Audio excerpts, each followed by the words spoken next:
All right, Shabbat Shalom. First and foremost, I'd give all praises, glory, and honor to Yahweh, Ba'ashem Yahweh Shai, Ba'ashem Rakak Kodash, double honors to the apostles and elders of Great Millstone for teaching us his truth.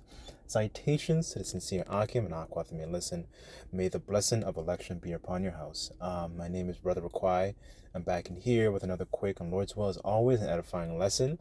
And for today's lesson, I'm just going to be going through. Just give me 1 second.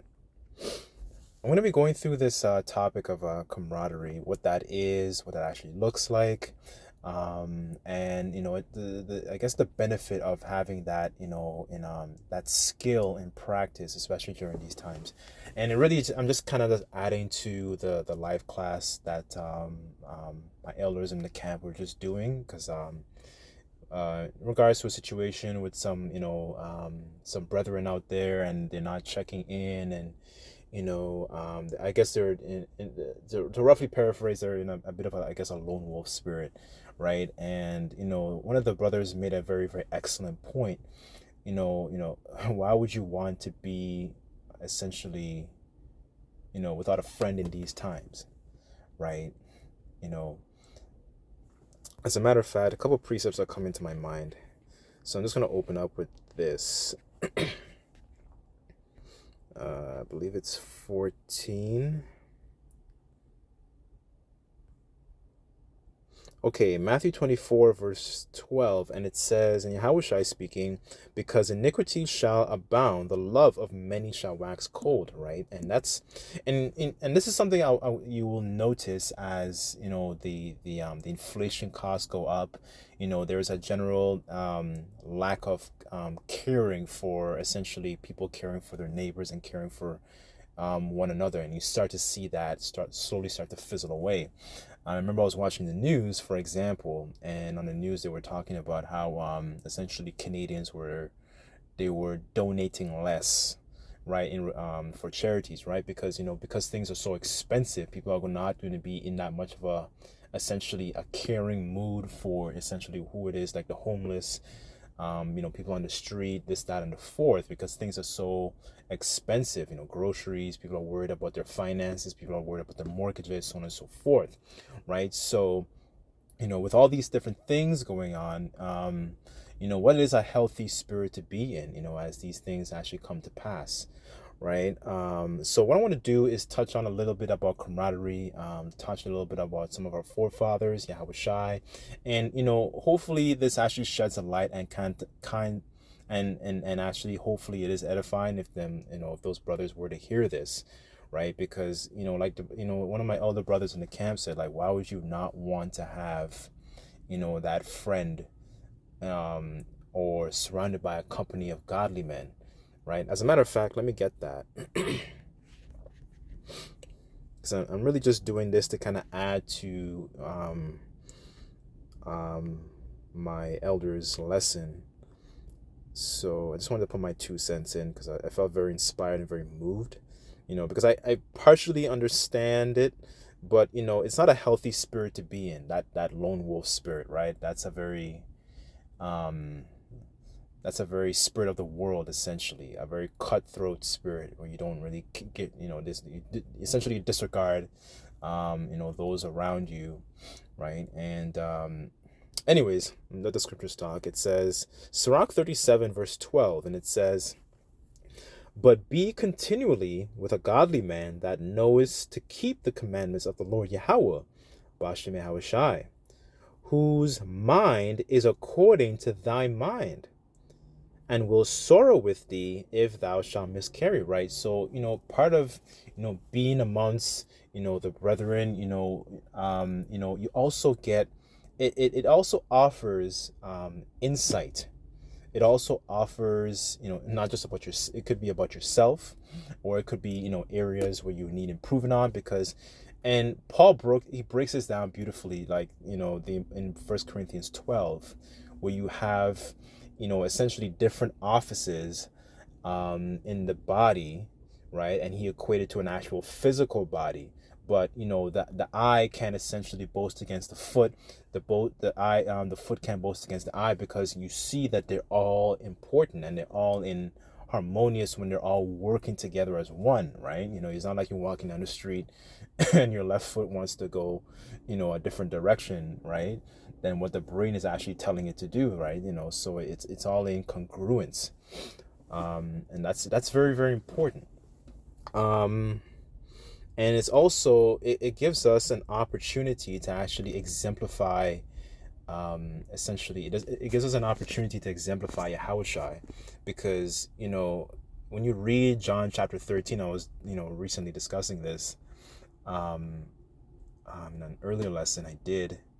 Yahushua didn't wash his own feet, right? Yahushua did not wash his own feet. So being amongst, brethren, it gives us an opportunity, like it says in Sirach, it's an opportunity for us to actually, implement, practice, and actually apply Yahushua in a situation like this, right? I'll read this again. It says, "But be continually with a godly man who thou knowest to keep the commandments of the Lord Yahweh, Bashem Yahushai, whose mind is according to thy mind," right? So we're not hanging around, niggas and dusty assholes and, people who don't have a very Babylonian mindset, who have a very wicked mindset, or your wallet goes missing and, there's two of you in the car, for example, and you realize, where did my wallet go? Right? Like, there's an element of trust that is, essentially established when you're hanging around these particular men. It's not like you're hanging around degenerate niggas, right? To excuse my French, right? But this is what Babylon the Great actually pushes forth. That sort of cutthroat spirit.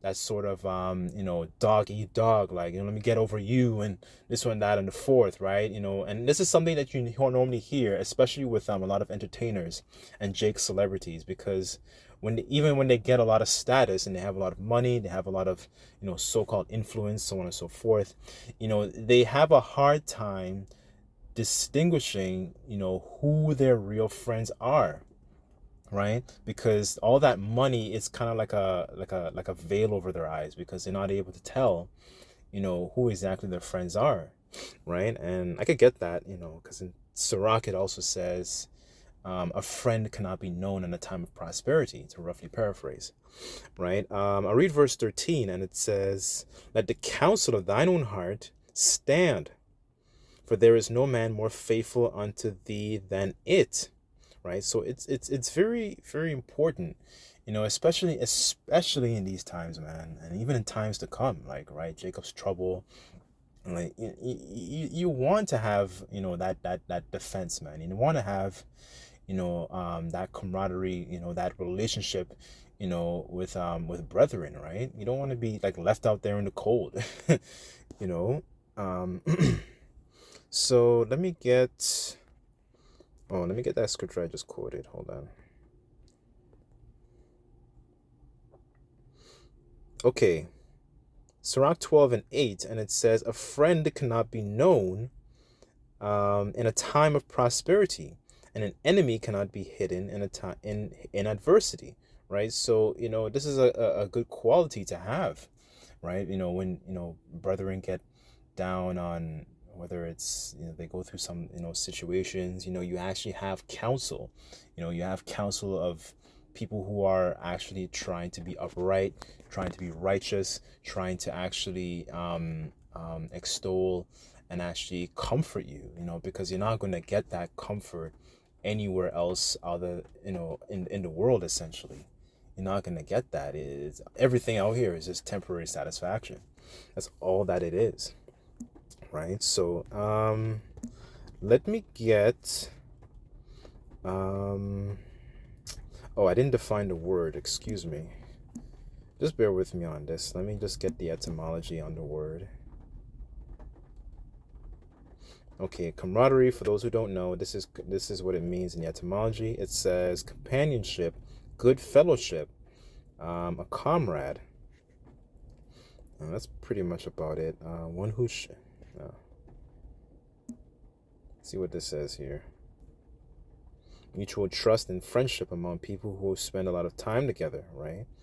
So, this is it's a blessing that, we have this, because, a lot of men, they go through, especially in this world, right? This world's not made for a man to be sovereign.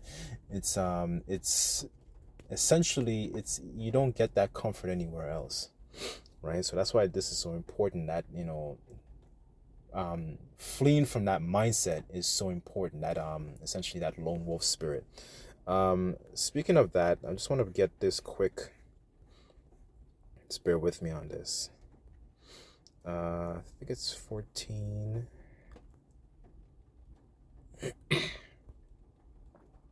Okay, 2 Ezra 14, verse 34, and it says, "Therefore, if so be that ye will subdue your own understanding, and reform your hearts, reform your minds, that ye shall be kept alive after death, and ye shall obtain mercy," right? And that's really the objective of being in this ministry and teaching and so on and so forth, because we want to, when the Lord brings his wrath, like it says in Habakkuk, we want us to remember mercy upon us, you know right? So, and I wanted to touch on the fact that it says subdue your own understanding, because that lone wolf spirit, I came up from a world where it's like, that's, I guess, kind of business oriented, and people, entrepreneurs have that lone wolf spirit where they're working hard and they're working alone, and they don't you know there's no camaraderie, especially amongst our people, right? Because our people they have that evil eye towards one another.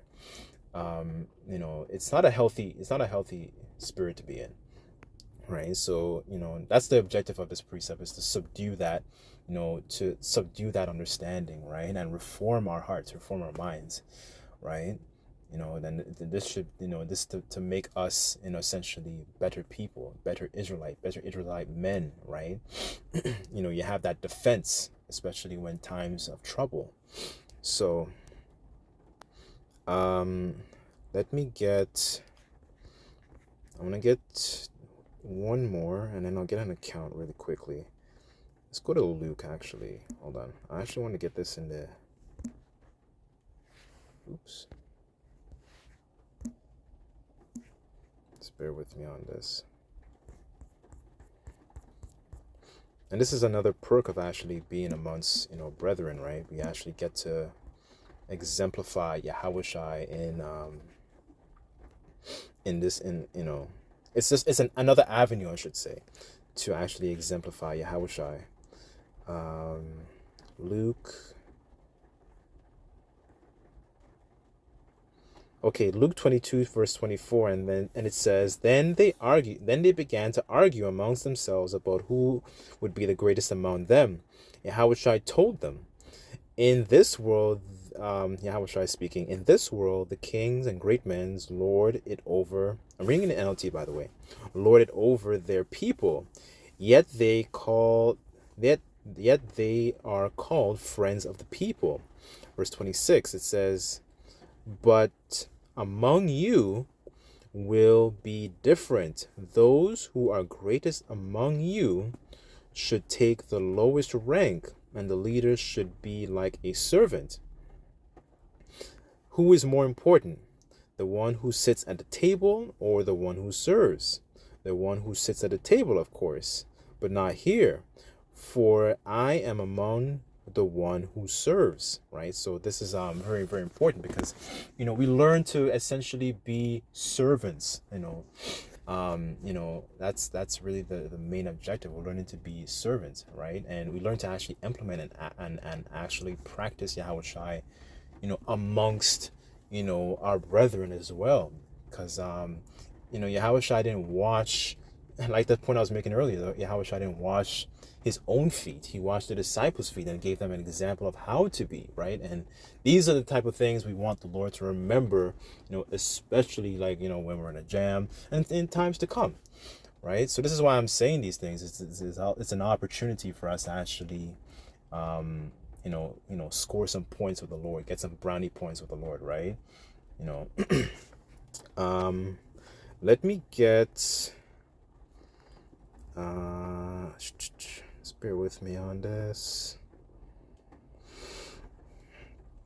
This is 1 Samuel chapter 19. I'll start at verse 1, and the title here, it says, Saul tries to kill David. Saul now urges his servants and his son Jonathan to assassinate David. But Jonathan, because of his strong affection for David, told him what his father was planning. Tomorrow morning, he warned him, "You must find a hiding place out in the fields. I'll ask my father to go out there with me and talk to him about you. Then he'll tell you everything I can find out. Then I'll tell you, everything I can find out."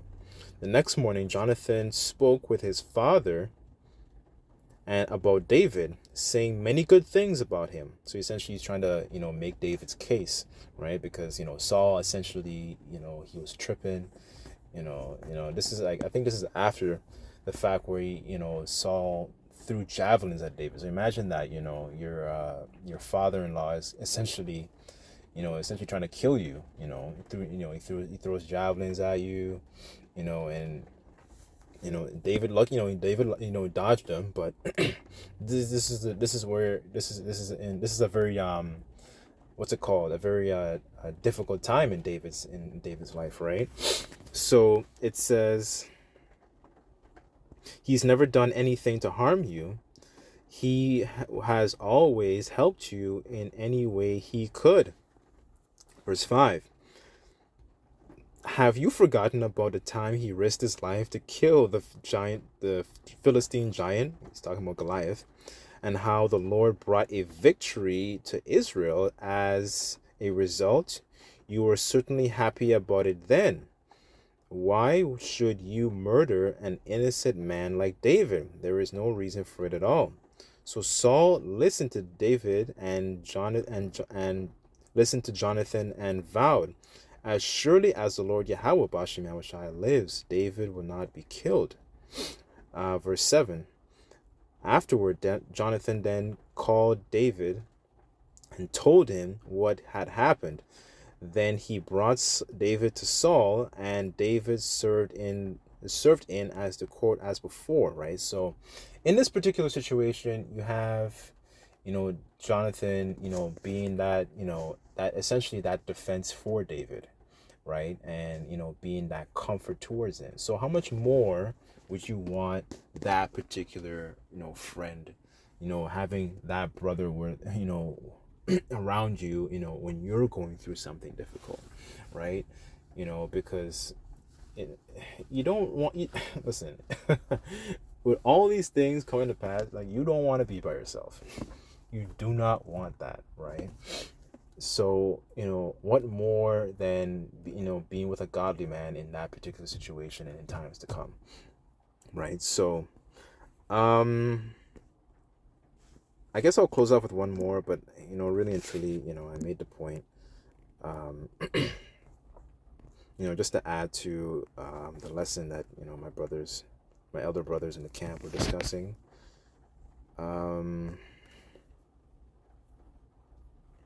Okay, Sirach 6:14, it says, "A faithful friend is a strong defense, and he that hath found such an one hath found a treasure.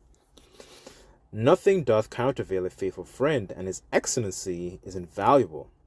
A faithful friend is a medicine of life, and he that fear the Lord Yahweh Bashim Yahushai shall find him." Right? So, this is something that Jonathan exemplified in this particular situation. He was a defense by giving his father Saul, a good report for David, because to maintain and protect his life, right? So he was kind of like a lifeline, during his time of tribulation, right? So we can equate that to the things that we might go through. I don't know brother situations if your father-in-law is trying to kill you, but I'm just using these forefathers as an example of things to do, right? And and how these things can actually help you, right? So anyways, I've rambled on quite a bit, but hopefully this lesson was edifying. And I'd just like to give all praises, glory, and honor to Yahweh, Ba'ashim Yahushai, Ba'ashim Rakakwadash, double honors to the apostles and elders, great millstone of teachings of truth. The next time I say Shalom. Shabbat Shalom.